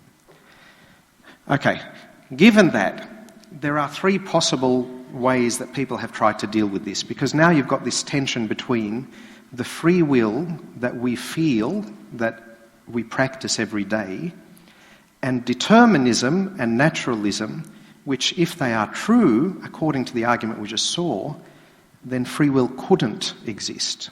There has to be something wrong. So there are three ways people have solved this, and again we'll quickly run through this. Or before we do have some snacks outside. Would you like to have a 5-minute break and then come back to refresh your minds? Hands up those who'd like to wander out. Hands up those who'd like to just keep going. Okay, I think we're just going to keep going. Okay, if you're patient enough, let's keep going. Okay, so there are three major responses or solutions to this problem. The first one is called libertarianism, which says that free will exists, so determinism has to be wrong. The second one is determinism, which says that determinism is true, so free will can't exist, it's just an illusion. If we feel it, then it's just an illusion. And the third one, most interesting one, is that both free will and determinism are true, so there. I'm going to have my cake and eat it too. Okay, how do they do this? Or let's just summarise them again once more. So you've got either we are free to choose is libertarianism, so determinism is wrong, so everything isn't determined. There is something that is not determined. Okay. Second one, determinism says determinism is true, so therefore we're not free to choose. We don't have a free choice. And the third one says, no, I'm going to have both of them. I don't want to give up either of them. They're both true. Okay, let's go back to the first one, libertarianism. So we've just set up a little model, a little vignette. Imagine you have a student, and the student has got exams coming up, and so there are two desires that have arisen in this student. One is the desire to study, and the other is an urgent desire to watch television. And I'm sure this is close to the hearts of many of you who are here. Okay, now the student has to make a choice, and therefore, according to that choice, he will either study or he will watch TV. Okay, it's very simplified, just to get the idea easily defined. The libertarian would say that there is a genuine choice to be made here. The student is not governed by his desires, which are involuntary. The student's choice is not determined by the laws of the universe since the beginning of the universe, but there is something extra there, something that we would probably have to say is outside of nature, that is not determined, and therefore allows him to make a choice. In this case, he's a very good student and he's going to study. Not only that, he also can, with his voluntary free choice, inhibit his desire to watch TV. Okay, so there's the involuntary desire. I'm choosing to suppress it. And increase and support his desire to study. So I'm encouraging myself and saying, yes, I want to study, I want to study, I want to study. And that all of that is completely free. It's not determined by the atoms of your brain. Okay, that's libertarianism. Okay, the second one is determinism. In this situation, we basically have to give up on choice. There is no choice. Basically, all it is, you see that my desire to watch TV is stronger, and you can tell it's stronger. How? Because the arrow is bigger. Yes. Okay. And therefore, I have two desires. One desire is stronger than the other. I have really no choice. I follow the stronger desire. And so therefore, I end up following the bigger arrow and watching television, and choice is basically nothing more than an illusion. I think that I'm choosing, whereas in fact I'm not really choosing. I had no choice. It's part of the sequence of events from the beginning of the universe until its end. And, just something about this. If we are sure that determinism is true, okay, and yet we experience free will, then free will must be an illusion. But the problems with this are that we must then explain how that illusion is produced. Why should we have that illusion? Does a computer have the illusion of free will when it chooses to crash your assignment, 5 minutes before you're going to save it? It doesn't. I think we'd all agree computers don't have that illusion of free will, no matter how complex they are. Why do we have that illusion? Why should we have that illusion? Why should we believe it to be an illusion, and what possible use could such an illusion have? What benefit does it give us that we should have it? These are very difficult questions, and there aren't any terribly good answers to them. And it also has some serious social consequences, because if determinism is true, strictly speaking, how can you hold anyone responsible for their actions? Therefore, how can you punish anyone for their actions? That's not fair, surely, to punish someone for something they had no choice in. There's no benefit then, even if... Yeah. Well, some people get around that by saying that, okay, let's forget about whether I really have a choice or not. Punishing criminals has a practical benefit, which is that if I punish a criminal, other people who think of committing that crime will be afraid and not commit the crime. So even if they don't really deserve it, I'm still going to punish them anyway because it works. It keeps society running. And that's basically how a determinist would try and get around that problem. And the third one, which is compatibilism. And compatibilism is also called soft determinism. And we'll see why that is in a little while. Basically, it says, okay, we don't seem to have choice. If determinism is true, and I'm not going to give up on determinism, I have to change what choice means.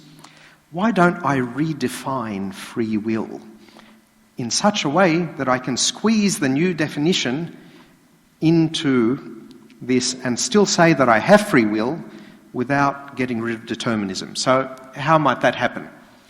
Let's say we can say, let's say that we can say that free will depends on randomness. Maybe there are funny, spooky quantum effects that go on at the subatomic level in my brain that eventually get transferred into bigger scale randomness, and that's where free will comes from. But would you say that that's really free will? No. It's still a kind of determinism in a sense, because it's still the natural world. It's like the Lotto machine. It looks random to us, but actually it follows the laws of nature. Another answer would be to say, okay, let's redefine free will as being a reasons-responsive agent. What does that mean? An agent is simply something that can choose to act in one way or another. Okay? It has the ability to react in response to reasons if it's reasons-responsive. That's why it's called reasons-responsive. You respond to a reason. See, a lot of this is very basic, because I am a reasons-responsive agent. I respond to the reasons, I make my free choice in response to those reasons, and then I act. And I haven't stopped determinism because my brain cells are responding to the reasons. But is that free will? Have you seen those little robotic vacuum cleaners? You know the ones where you program them, or you don't program, I don't know what you do, I don't have one. But you switch it on and you leave it all day, and it has this program where if it hits an obstacle it goes around, and it has like a map of the room somehow in it, so it makes sure that it covers every single square centimetre of the carpet. And you come back at the end of the day and everything is nice and vacuumed and you didn't have to do it. Would a robot vacuum cleaner qualify as a reasons-responsive agent? Does it make choices? Yes, it does. When it hits an obstacle, it chooses to go left or right, according to its program. Does it respond to things? Yes, hitting an object is a stimulus, and then it responds. So according to this definition of free will, a robotic vacuum cleaner actually has free will, which to me doesn't make a lot of sense. Okay. So we have these three possible positions, either libertarianism or determinism, hard determinism, or compatibilism in which you keep both. We open up the discussion once again. Which one is true? Okay, we'll start with Anthony up the back, and then please raise your hand if you want to chime in, and then we'll go to Murray after that. Hi, Abouna. I don't know which one's true, but I give my opinion to compatibilism. Yeah. What I say is everyone in their life has free will, but also at some stage is determined. Like, for instance, you don't get to choose when you die. So that's why at some stages you have determined, but other stages you have free will, like the free will to eat healthy so you don't, get cardiac arrest at the age of 50 or whatever. What you're saying, though, I think, is more libertarianism than compatibilism. Our lack of choice of when we die is more the lack of freedom of action rather than the lack of freedom of will. It's like I can't flap my arms and fly. There are things that I can't do. I can't stop myself from dying when my heart gives way or whatever it might be. But you're still insisting that you do have the free will whether to eat fatty foods and so on. So if you're insisting that you do have free will to do that, I think that position is more libertarianism than it is compatibilism. But how about if you're walking on the street and a car hits you? That's determined. Okay, that's your limitation on your action, on what you can, I can't stop the car from hitting me. Okay, but let me put it this way. If you insist that you can make at least one free choice that is not determined by the laws of the universe acting on the atoms of your brain, if you can say that you can do that even once, then you've moved from compatibilism to libertarianism. Because you have to introduce something from outside the universe to explain how you made that free choice without it being determined by the universe. Does that make sense? I think we said Murray, and then we'll come back to, I think that's Peter, whose hand I could see but didn't have a head. I've got an example, but I'm not sure exactly where it is because I was thinking more the third one. We pretty much don't have the choice of growing older, but in the same time we have the choice in stop eating and kill ourselves. So where's that? So we've got the choice, but there's So on how do you make the choice to not eat and kill yourself?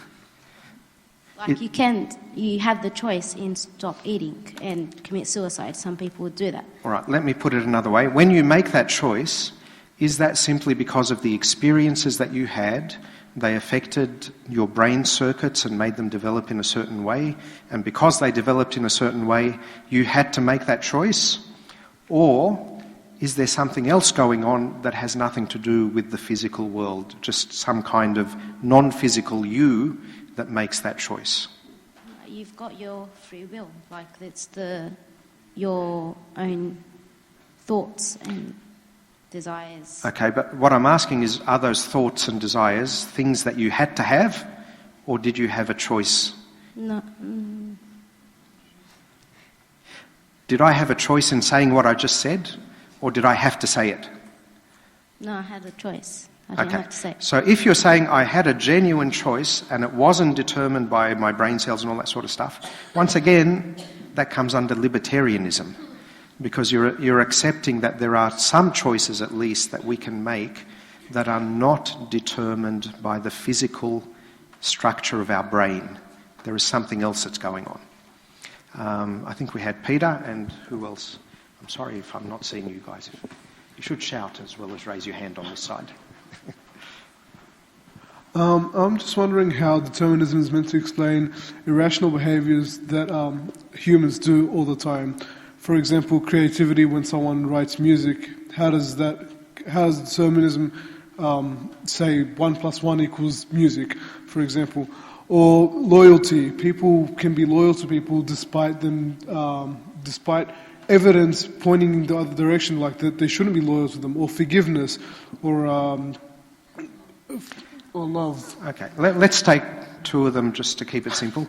Let's take creativity and loyalty. Would anyone like to respond? Can you explain creativity and loyalty in a deterministic universe? Okay, Mark, go ahead.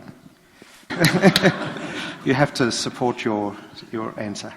That's all I wanted to put in. I really did. Thank you very much. Okay, Julia, and then Amawad after that.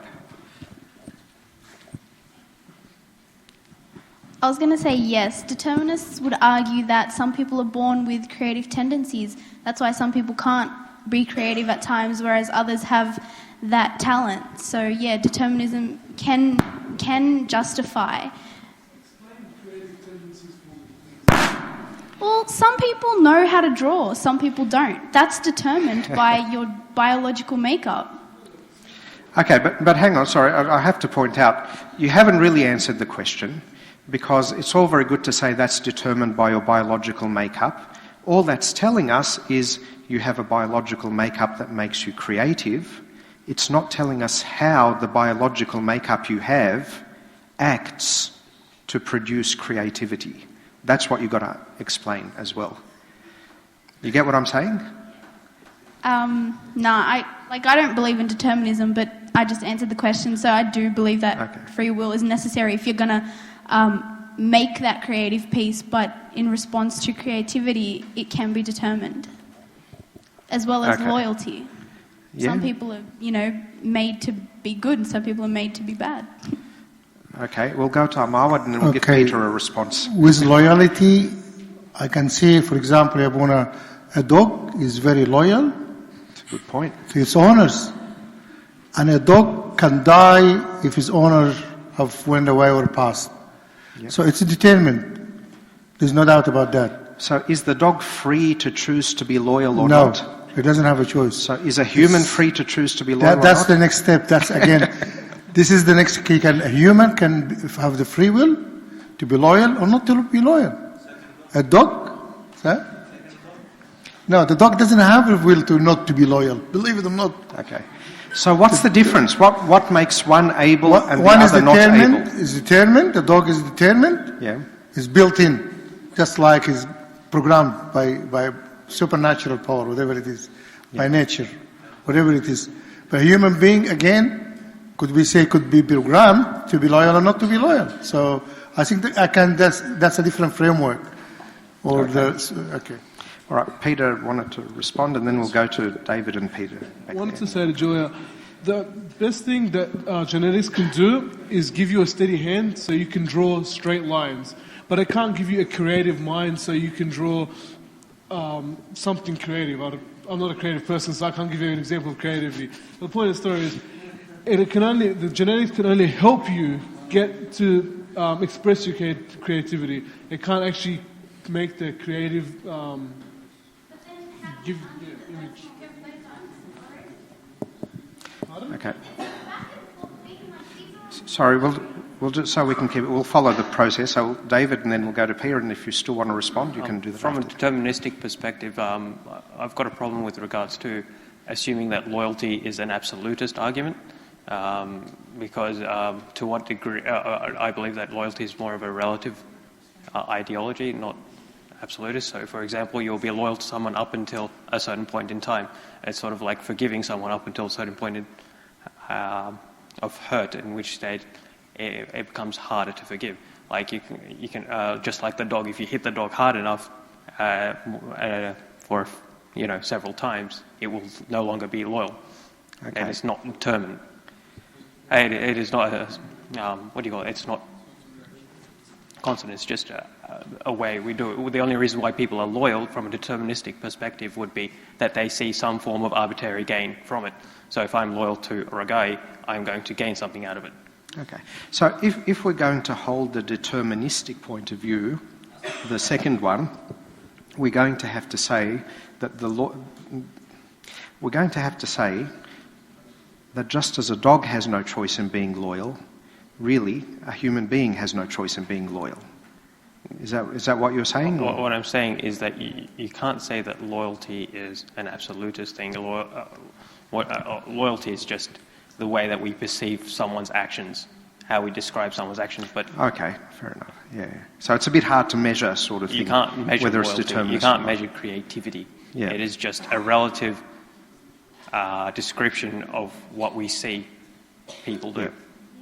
Okay, that's a good point. I think we're going to Peter, and then after that, I think Mark wanted to say something, and then we'll come to Ragat. I think creativity depends on both determinism and free will, because it can be first due to genetic factors, which is determined, by parents and by you inherit from them. Yeah. And also the environmental factors that you get exposed to, and you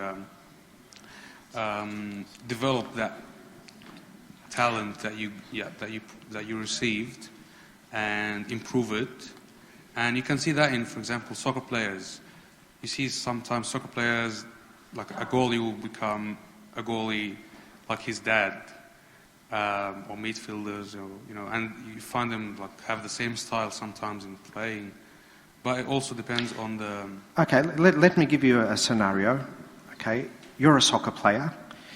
You're going to take the penalty shot that's going to win or lose the championship. Okay, you're standing, the ball is in front of you, the goalkeeper and the goal are in front of you. You're taking the penalty shot. You're now going to choose whether you're going to hit it in the top right corner or the bottom left corner or straight ahead. Okay, how do you make that choice? And how do we explain it under those three different models? Well, you think first about how you're gonna, according to some moves that you've been trained on before, which is the environmental factors I've been talking about. Let's simplify it down. Yeah. I've trained in two particular shots. I've gone for the right bottom corner, and I've trained hours and hours in hitting the left top corner. Yeah. But now I have to choose between the two. In a deterministic universe, do I really make a choice? Or is my choice necessary? From the beginning of the world, it had to happen. I had to make that choice. I had no choice. Well, that's what I said. It can be determined by both things. It can be actually determined, and you can have your free choice. So, okay, so for example, you've got a favorite angle. They've always been shooting on that angle, and so that's been determined. But sometimes, at different occasions, for some reason, you'll choose to shoot on another angle. Okay, for what reason? See, that's interesting. You said for some reason. What's the reason? I think Michael over here was going to say something. This one here. Were you saying something? Yeah. Yeah, I was saying with that football analogy, it's still your choice. Sorry? I was saying it's still your choice. Okay. It's not determined where you're going to put the ball. Could you explain it as a compatibilist? Is there some way that we could say it is still my choice, and yet it was determined? Is it possible to say both? I say no. I still say you've got a choice. Alrighty, we'll go to Mark, and then we'll come to Regati after that. I think it was. In terms of the loyalty thing, I think what Peter said was loyalty despite the facts. Like, say you're loyal to a friend, and then you've heard a lot of things that this friend does, says stuff behind your back and stuff like that. Obviously, like, if it was determinism, then you wouldn't be loyal to that person anymore because you're not gaining anything. But like, you still have that choice to be loyal or not, despite what you're getting from it. Like, for example, a dog, if he's gaining something, if he gets treats from being nice and whatever, then that's deterministic. But if you're doing it despite whatever, like you're going to get out of it, then it's not. A determinist might respond to that and say to you, but you haven't taken into account all of the different motivations. Okay, maybe I'm not getting something out of my friendship now because he's turned on me. But on the other hand, I want to get something out of it for myself, which is that I want to think of myself as a loyal person. And that will motivate me to continue to be loyal, rather than whether I get anything out of it or not. Then, I don't know, I'm sort of reminded of the verse that says, love your enemies. Okay, enemies, that there's absolutely no gain. In fact, you get hurt from enemies and stuff like that. So you're going to lose in doing that, but you still have the choice to do that. The fact that there is that choice means that determinism can't be. Okay, yep. Regati is...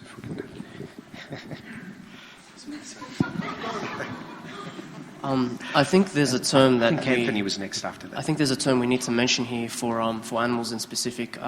It's called conditioning, and in psychology, for both human and animal psychology, conditioning is when you apply a certain stimulus and receive a desired effect. So from a deterministic point of view, if a certain action produces a desired effect and it's repeated several times, the inclination to perform that action becomes more solidified.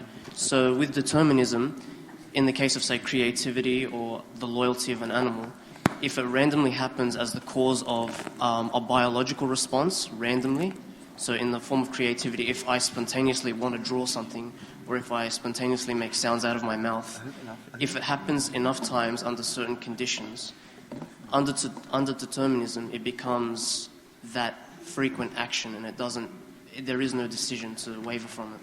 So there's, again, as Abraham mentioned earlier, there is that inclination to perform a specific action, and natural law would produce it under certain conditions. Alrighty. We'll have one last comment, and then we're going to get to the punchline of tonight. Quantum uncertainty came up in the slides, and it was said that like quantum particles still follow the laws of physics, but according to the theory, they actually don't really. They're random. They actually make random choices on where they choose to go. So how does that, where does that go? I don't really get it. Yeah, look, that's a very good point. And there is actually a debate. It's an open question at the moment as to whether the uncertainty in quantum mechanics is genuinely random, or whether there is some process that we haven't discovered yet that makes it generate random outcomes that we can't explain, and therefore we think it's random. So the debate is still open, and yeah. But if it is concluded that it is random, can't you then go back and say quantum uncertainty brings about this free will? No, because even if it is random, randomness is not free will. If you think about it, the definition of randomness is just stuff coming up for no reason at all. The definition of free will is a conscious choice. But you can say that randomness doesn't have a cause, so it's kind of still free. It's free in a sense, in that it's not deterministic, and actually, some people say that they are not deterministic because that there's something outside the universe. They're saying that it's just random. There's no reason, it's just chaos, basically, and that's why it's not determined. So they're two different kinds of indeterminism, I suppose. But the point that I'm making is that randomness, that kind of indeterminism, is a very different thing to the indeterminism of a free will. You can't make the two fit into each other. They're actually two quite different things. You wouldn't say that a dice has free will. Sure, it chooses whether it's going to land on 6 or 2 or 3, but it doesn't choose, Even if it was random and we didn't understand the laws of nature, we still wouldn't say that the dice chooses. We would say it's an object, it doesn't choose, it's just random. So they're two different things. Okay, Marlish, we'll plough on because I want to get to the punchline and we have to finish at 8:30. So this is all the hard work that you've been doing so far, all the different scenarios we've been looking at. Basically, we wanted to get to this. So how is free will, if it is true, evidence for the existence of God? Okay, and here's our last argument for the night. The first premise is this: if free will is real, then determinism and thus also naturalism are false. Free will is real. Through our discussions that we've had so far, we've sort of looked at going with libertarianism. Therefore, naturalism is false. And therefore, atheism, which is heavily dependent upon naturalism, is much less likely to be true. And I will point out that last phrase, okay? This argument from free will doesn't give you a definite conclusion that says God must exist. What it does say is that God is much more likely to exist. It stacks the side of believing in God a lot heavier. But it doesn't prove it with 100% certainty, just so we can be very clear on that. Okay, any criticism of this argument? Okay, Bill. I just got a question. Why does atheism heavily depend upon naturalism? Okay, that's a good question. Atheism basically grows out of the idea that we don't need the idea of God to explain anything. So the general way, the general logical path to atheism is this. I don't see God. All I see is the universe around me. I can explain the universe with the laws of nature and all that sort of stuff. So where's the need for God? If everything can be explained with nature, matter and energy in space and time and laws, if everything can be explained by that, then there's no space for God. Why bring in the idea of God? So what we're saying here, to put the argument in another way, is that free will shows that if free will is true, and it exists, it shows that there must be at least one thing, free will, that actually doesn't just follow the laws of the universe. It's outside of matter and energy and space and time. It's something extra, something supernatural. So once you've proved that there can be at least one thing that's supernatural, that opens the door and removes one of the biggest objections to the existence of God. You can no longer say, I think I've actually got it somewhere here. Yeah, you can't say anymore, God can't exist because only what is natural exists and nothing else. That's gone. That's taken away from you. You can't say it anymore, if this argument is sound. Okay? Okay, yeah, Ragai, who needs a microphone. Is it therefore a premise that because free will is supernatural and God is supernatural, therefore God created free will? Because can free will exist without the need of God? Yeah, I think it can. Abraham wants to respond there. Yes. Yeah, that's an invalid argument, what you just said. Like, because property object A has a certain property and object B has a certain property, therefore A must have caused B, or therefore A is B, or something like that. It's got like no relation to that. So what are the properties that relate free will with God? I was going to ask Abouna, for example, like, why can't you just remove naturalism in that argument and just replace it with atheism? What is the, like atheists, like, for example, the only thing that I know that atheists think of that is not material, for example, would be like Platonic objects like numbers and sets and things like that. Like, what else is there that could be that's not material for them? What else could there be that's not material? And what, sorry? In their worldview, like they would say, if you ask an atheist, they say, look, matter and energy exists, and possibly like numbers and things exist, and thoughts and stuff. Like, but okay. What is it? Whether numbers exist is debatable. One point of view would say that numbers actually don't exist. All you have is matter and energy.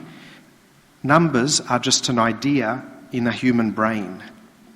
Okay, and so they don't actually exist. Yeah. So basically, if you just substitute like the naturalism with atheism, practically atheism eventually just says that everything is reducible to matter and energy. So there's kind of a causal link from bottom up, sort of thing. Okay, so what you're saying is that atheism and naturalism are basically the same thing? With respect to this, like with respect to the topic of free will and things that are material and not material, aren't they practically the same thing? Yeah, not really though, because, okay, you could be an atheist but not a naturalist. In what sense? Okay, you could say, I don't believe that God exists, but I believe that ghosts exist. Okay, so then atheism is specifically about rejecting the existence of God, whereas naturalism is rejecting the existence of anything supernatural whatsoever. So I suppose atheism is a subsection of naturalism. I suppose you could put it that way. Okay, yeah, Bill, yep. Does conscience fall under the naturalism or no? Conscience or consciousness? Consciousness, like making choices, being aware. Yeah. Like, having conscience. Having a conscience? Yeah, to... Okay, so like feeling guilty when you've done something wrong and that sort of thing? No. No, I think he means consciousness. I think that's abuse myself. Okay. Come back to Come back to me. Come back to you? Okay. All right. Yes, go ahead, Mark. I think he means consciousness. Does consciousness work on a naturalistic view? How does consciousness work on the naturalistic view? Or does it work? Or does it work? Okay, so by consciousness, what we're talking about is the fact that we know that we exist, that there is something that it is like to be me. It is an experience that I am conscious of, that I know that I exist. Okay, so how can that be explained under naturalism? Did you want to say something, Max? Yeah. Microphone, please. Microphone. Did we actually disprove determinism? Oh, okay. Did we disprove determinism? The argument here is that if free will exists, that disproves determinism, because you can't have free will and determinism. Have we proved it exists? Sorry? Why not? Okay. We went through it a bit earlier, but we'll summarise it once again. You either have you have those three positions. Really, they're two, because compatibilism and determinism are sort of both determinism. They're hard determinism and soft determinism. Okay, determinism says you have no choice really, because all that exists is the universe, and so every action you do is just the atoms following the laws of the universe and making you do those actions. And you may think that you have free will, you may have that illusion, or you can define free will as making a choice, but in fact, you couldn't do anything other than what you actually end up doing. That's one point of view, determinism.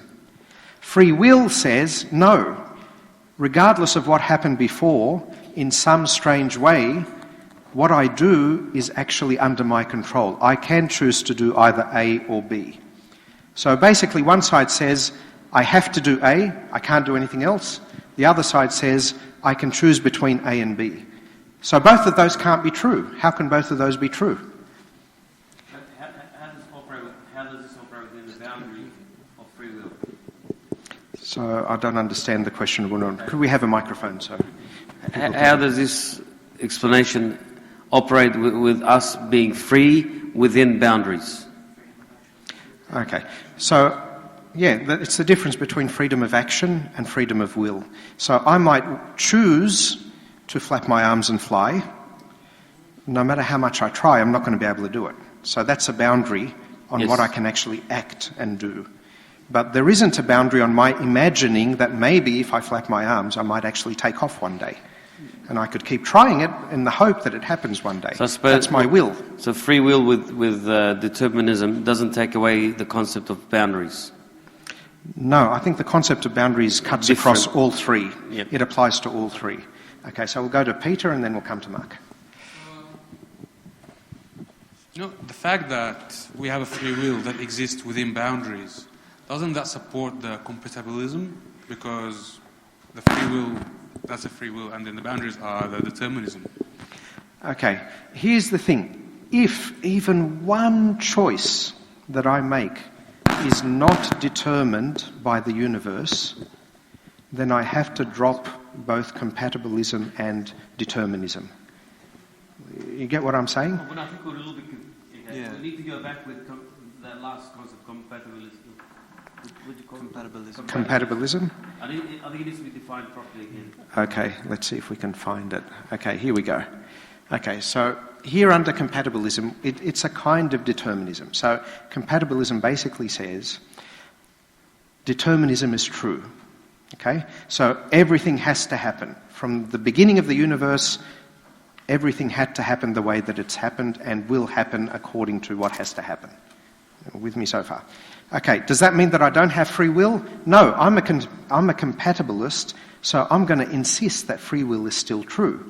How can I do it? The only way I can do it is to change what free will means. So the libertarian says free will means that I genuinely control my future. in some way that's not determined by the atoms in my brain. So therefore you have to accept, if you're a libertarian, you have to accept that there's something else that's not the atoms of your brain, a spirit or a non-physical mind or something like that, okay? And that's where the free will comes in. You with me so far? The compatibilist says, no, there's no spirit, there's no mind. I don't need those things because I'm going to change the definition of free will so that all it means is making a choice in response to something that happens. So you see how that's a different definition of free will? So why is the new definition is wrong? Sorry? Why the new definition according to compatibilism is wrong? Because then a robotic vacuum cleaner has free will. Because that's everything that I've just described as the robotic vacuum cleaner. It responds to its environment and it makes choices. Which is the case. Okay, so vacuum cleaners have free will. Yeah, I think so. But that's not what we said at the beginning, is it? I showed you a Lotto machine and you told me it doesn't have free will. No, but it's like, for example, in physics, the inertia. So the inertia concept means that, things will keep going, keep moving, till infinity, unless, they get objected to, unless another force acts on them. Opposed to with another force. Okay. So it doesn't practically happen, but it can happen.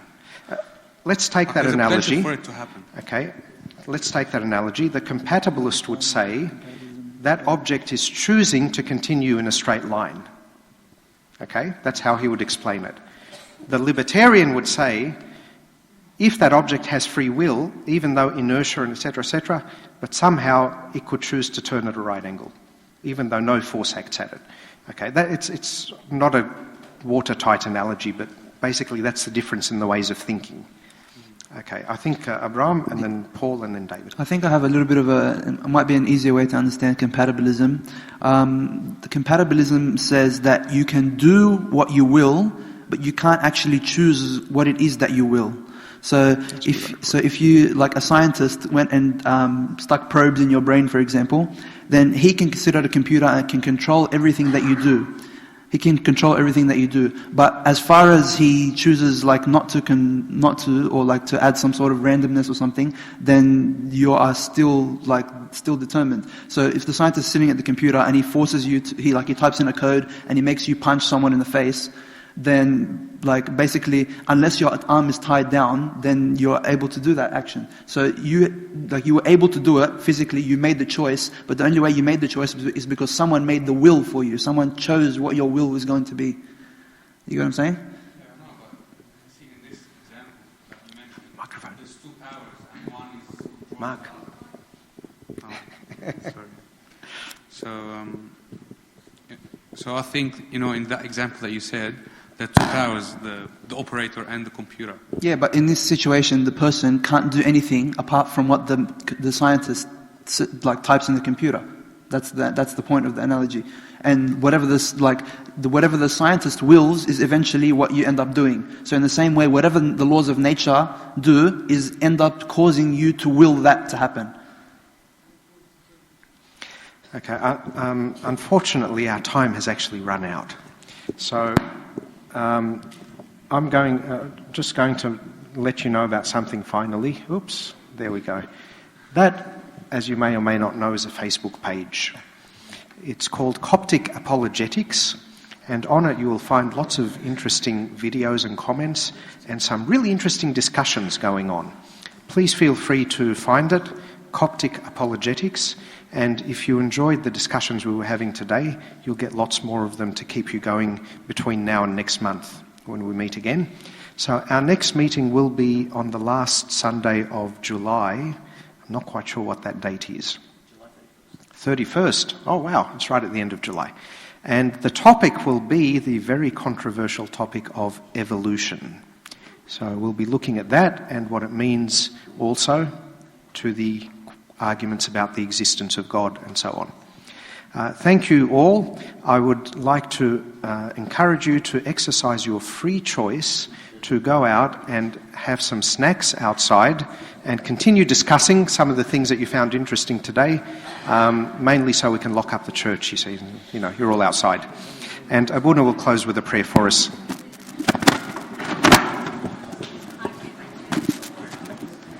In the name of the Father, Son, and the Holy Spirit, one God. Amen.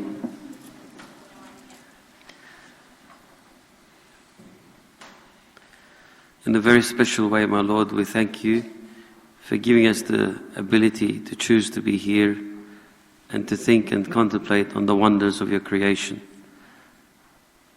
We ask you, please, to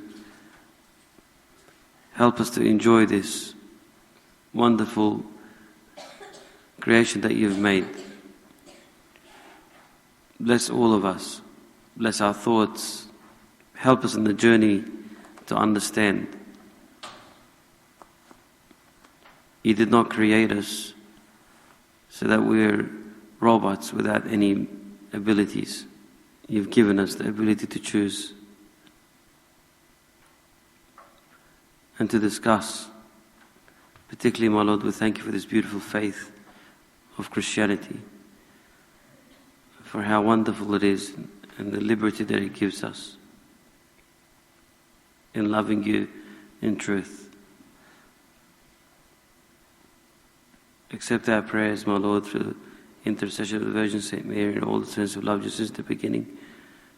And through the prayers of my Father, hear us and pray together. Our Father, who art in heaven, hallowed be thy name, thy kingdom come. Give us this day our daily bread, and forgive us our trespasses, as we forgive those who trespass against us. Lead us not into temptation, deliver us from evil. Through Jesus Christ, thine is the kingdom, power. God bless you. Go in peace, the Lord be with you.